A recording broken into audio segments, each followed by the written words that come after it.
여러분 안녕하세요. 국어생각 창시자 이평천 원장입니다. 우리 국어생각 학원에서는 여러분들 잘 아시다시피 국어를 잘하기 위한 아주 기본적인 기초를 닦기 위해서 어휘력의 중요성을 강조하고 있죠. 그래서 저희 학원에서 만들어 놓은 두 가지 시스템, 하나는 날적이, 날마다 내가 모르는 단어를 찾아 적는 이 날적이라고 하는 노트를 만들어 놨고요. 여러분도 사용하고 계십니다. 중등부는 일주일에 내가 모르는 단어를 30개 이상 찾아 적어야 되고, 고등부는 고1, 2, 3학년 모두 다 내가 모르는 단어를 60개 이상 찾아 적어야 된다는 거 알고 계시죠? 날적이 꾸준히 열심히 잘 적으시고, 오늘은 제가 여러분께 소개시켜 드리고 싶은 것은 바로 어항이라고 하는 저희 국어생각 연구실에서 심혈을 기울여서 만들어낸 어휘 항아리의 줄임말인데요. 자, 중등부는 이렇게 생겼고 고등부는 조금 어렵죠? 이렇게 생겼습니다. 자, 이 어휘 항아리는 쉽게 말씀드리면 고등학교 1, 2, 3학년 교과서, 11종 교과서에 있는 모든 어휘와 필수 어휘죠.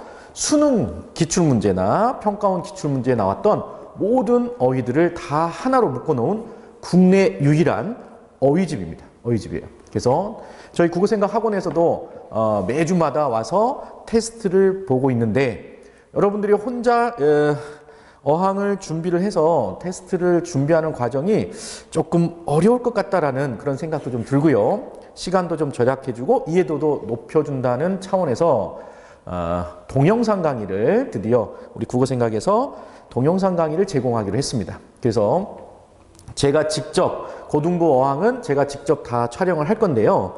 먼저 고등부 어항이 어떻게 이루어져 있는지 소개를 간단하게 드리고 나서 1회부터 끝에까지 1년에 총 한 42주 정도 될 거예요. 내신 기간을 빼고 공부하는 거니까 수능 정규 수업 때만. 그래서 어떻게 구성되어 있고 어떻게 활용을 해야 되는지 간단하게 소개를 해드리도록 하겠습니다. 여러분들 어항 갖고 계시면 어항을 좀 보시면서 보는 게 좋은데, 자, 어항은 어휘 항아리다 이렇게 말씀을 드렸어요. 디자인도 뭐 초창기 제가 했던 그 디자인 그대로 있습니다. 항아리 안에 뭐가 들어가 있느냐, 첫 번째 일부는 한자성어예요. 한자성어 문제가 최근에 수능에서 직접적으로 문제로 나오고 있지는 않아요. 고3 수능에서는. 예전에는 출제된 적이 있는데 최근에는 출제가 잘 안 돼요. 그렇다고 해서 우리가 한자성어를 모르면 안 되겠죠. 그죠? 자, 한자성어는 기본적으로 어디에 써먹어요? 라고 물어보는 친구들이 있는데, 지문 독해를 하고 이해를 하는데 한자성어가 들어간 글들이 굉장히 많아요. 시에도 들어가죠. 고전소설에도 들어가죠. 뭐 현대소설에도 들어가고, 심지어 비문학 독해 지문에도 한자성어가 들어가 있어요. 그래서 굉장히 중요하다. 그리고 이 한자성어를 통해서 우리는 여러 가지 인생에 있어서 교훈을 많이 얻을 수가 있어요. 그래서 한자성어를 맨 앞에다가 일부에다가 놨어요. 자, 필수 한자성어인데 이 한자를 알아야 되나요? 하는 질문도 많이 해요. 상담하다 보면. 그런데 한자를 써라 이런 거는 테스트에 나오지 않고 한자 성어입니다. 성어. 그래서 한글로 공부를 하면 되고, 한글로 의미와 뜻을 익혀서 오시면 돼요. 그래서 테스트에 임하면 됩니다. 그래서 한자는 보시면 알겠지만 음과 뜻을 다 써놨어요. 우리 연구실의 선생님들이 한자의 음과 뜻을 다 찾아서 써놨습니다. 정확하게. 그래서 이 한자의 음과 뜻을 올바로 익혀서 한자 성어, 뜻, 의미를 알게 되는 거고, 또 하나의 특징은 어항은 속담도 마찬가지지만 주제별로 모아놨다는 게 가장 큰 특징이에요. 여러분들 인터넷에 한자 성어 속담을 한번 쳐보세요. 그러면 기역, 니은, 가나다 순서대로 막 나와요. 그리고 그걸 무식하게 막 외워, 처음부터. 그러면 금방 까먹어. 잊어버린다는 거지. 그래서 주제별로 묶어놨어요. 주제별로 묶어놔야 지문에서, 실제로 문제에서는 밑줄 친 기역에 해당하는 알맞은 한자성어를 고르시오. 이런 문제가 출제가 되거든요. 그래서 이 밑줄 친 기역 앞뒤 상황에 맞는 것을 찾아내려면 반드시 주제별로 공부를 해놔야 돼요. 주제별로. 뿐만 아니라 시험 문제를 푸는 것뿐만이 아니라 우리가 말하거나 수행평가하거나 글을 쓰거나 뭐 시험 보거나 모든 것들이 전부 다 주제별로 공부를 해놔야 우리가 정확하게 사용을 할 수가 있다라는 얘기예요. 자, 한자성어 하고 나면 두 번째 파트, 두 번째 영역이 바로 속담입니다.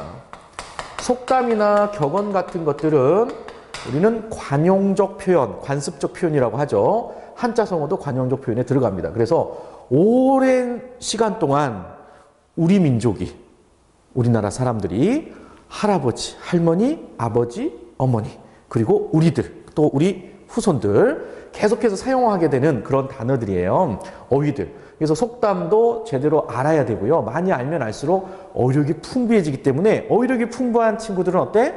자신감이 생겨요. 그래서 말하거나 글 쓸 때 힘이 있게, 자신 있게 글을 쓰게 되고 그 다음에 이제 붙는 게 논리적인 사고, 논리적인 사고. 그래서 어휘력이 상당히 중요하니까 속담, 한자성어 순차적으로 천천히 하면 됩니다. 일주일에 한 10개, 15개에서 20개 정도 그 사이에요. 그거니까 그것조차 공부를 안 해가지고 온다 그러면 안 되고요. 해가지고 와서 테스트를 잘 준비하시도록 하고 한꺼번에 이 어항 두꺼운 거를 뭐 한 달 잡고서 쫙 다 외우겠다 이런 욕심 부리는 친구들이 있는데 안 됩니다. 너는 조금씩 다른 친구들 같이 할 때 매주마다 정해진 양을 조금씩 공부해가지고 오는 거예요. 아시겠죠? 자, 세 번째 파트는 뭐가 있죠? 어휘 다지기라고 해서 자, 이 어휘 다지기에서는 약간의 문법적인 요소가 들어가긴 하는데 자, 동음이어라고 하죠. 동음이어, 동이어, 유이어, 또 다이어. 자, 이런 말들 들어보셨죠? 그래서 헷갈리거나 틀리기 쉽거나 혼동되는 이런 어휘들을 잘 정리를 해놨습니다. 우리 어항에서. 그래서 여러분들의 어휘력을 좀 더 정확하게 실력을 향상시켜 줄 수 있는 어휘 다지기 파트가 바로 세 번째 영역입니다. 자, 네 번째는 고어예요. 고어. 고어는 옛날 우리 선조들이 썼던 말이에요. 선조들이 썼던 말. 그래서 고어나 고유어들에 대해서 익혀두면 옛날 소설들 읽거나 고전소설뿐만 아니라 현대소설도 뭐 우리 옛말 많이 썼잖아요. 1970년대, 80년대 그때까지 나왔던 소설들은 굉장히 고유어나 고어들을 많이 사용해요. 또 고전 시가 같은 거 공부할 때 고전 문학을 없앨 수 없어요. 교과서에서 절대 뺄 수 없습니다. 우리의 뿌리, 우리의 역사를 알아야 되는 거기 때문에 고전 문학은 뺄 수가 없어요. 그래서 공부하기 힘들다고 하는데 이 고어나 고유어를 정리를 좀 잘 해놓고 나면 그 다음에 낯선 고전 문학 작품이 나오더라도 여러분 스스로 할 수 있는 약간의 힘이 생겨요. 요즘 수능도 EBS 반영률이 많이 떨어지고 있죠. 그래서 낯선 작품들이 많이 나오는데 반드시 고어나 고유어를 좀 익혀두면 낯선 문학 작품 독해하는 힘이 생긴다. 아시겠죠? 자, 다섯 번째는 어문규정이라고 하는 게 있어요. 어문규정. 자, 어문규정은 아시죠? 우리가 말을 하거나 글을 쓸 때 규칙이 있어야 되지. 법칙이, 원칙이 있어야 돼요. 그래야 모든 사람들이 다 의사소통하는데 좀 더 명확하고 편리하게 의사소통을 할 수가 있겠죠. 자, 어문규정에서 첫 번째 한글 맞춤법입니다. 맞춤법. 글을 어떻게 잘 쓸 것이냐. 잘 써야 잘 읽을 거 아니야. 그죠? 그래서 한글 맞춤법을 정해놨습니다. 한글학회에서. 그 한글 맞춤법을 쭉 배울 거고, 그 다음에 표준 발음법. 또 있어요. 발음할 때 어떻게 할 것이냐. 발음할 때. 그 다음에 표준어 규정. 사투리 말고 표준어. 서울, 경기도에서 사용하는 교양 있는 사람들이 사용하는 말. 이걸 표준어라고 하잖아요. 그래서 이 표준어 규정을 우리가 알아두면 좋다라는 얘기고, 마지막에 외래어 표기법, 로마자 표기법도 있어요. 그래서 외래어 표기법은 외래어를 어떻게 우리 한글로 표현을 할 것이냐라는 얘기고, 로마자 표기법은 우리말을 알파벳을 써서 어떻게 표현할 것이냐 하는 건데, 여러분들이 정말 시간이 모자란다 하면 여기 정도까지라도 해놓는 게 좋아요. 여기까지. 물론 끝까지 다 할 거예요. 할 건데 만약에 연말에 이제 뭐 일정들, 학원 일정들이나 그 내신 일정들, 내신 때는 하지 않으니까 내신 일정들이 좀 늘어난다. 뭐 그렇게 되면 어문 규정은 따로 고등학교 한 3학년 정도 되는 언니오빠들 하고 여기 파트 4 정도까지는 의무적으로 아마 다 가게 될 거예요. 1, 2학년 애들이, 친구들이. 그래서 이 어항이라고 하는 것은 1학년 때 1월 달부터 해서 12월 달까지 해서 한번 쭉 다 끝낼 겁니다. 끝내고 그럼 끝나느냐? 그렇잖아요. 2학년 올라가죠. 그럼 2학년 1월 달부터 다시 2학년 다지기 과정 할 때 처음부터 또 쭉 갈 거예요. 이렇게. 이랬죠? 그럼 2번 했죠? 그러면 또 끝나느냐? 그렇잖아요. 고3 언니 오빠들 또 다 해요. 고3 언니 오빠들 또 3학년이 되면 다시 한번 처음부터 쫙 이렇게 할 예정입니다.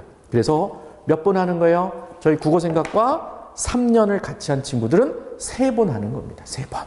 3번 하는 거예요. 그래서 뭐 그 정도 하게 되면 날저기 열심히 여러분들 쓰시고 어항 3회 정도 하시면 수능에서 그냥 2등급이다.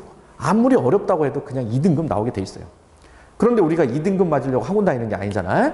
1등급이나 만점을 목표로 해야 되기 때문에 열심히 하시기 바랍니다. 아시겠죠? 어항은 매주 1회씩 여러분들께 인강으로 이제 선생님이 찍어서 제공이 될 예정입니다. 여러분이 눈으로 혼자 보는 것도 물론 잘하는 친구들도 있지만 좀 버거워하는 친구들도 있어요. 그래서 그런 친구들을 위해서 하나하나 한자도 마찬가지, 속담도 마찬가지, 다른 어휘다짐이나 고어도 선생님이 제공을 해줄 예정이에요. 수업하는 것과 동일하게 전자칠판을 활용해서 설명을 해줄 거기 때문에 여러분들 그거 꼭 보시고 테스트에 매주 진행하는 어항 테스트에 임해 주시기 바랍니다. 아시겠죠? 자, 어휘력을 풍부하게 정확하게 해서 우리 국어 실력 1등급 만점 맞는 초석을 만들어 보도록 하죠. 그러면 우리 다음 1회부에 만나도록 하겠습니다. 안녕.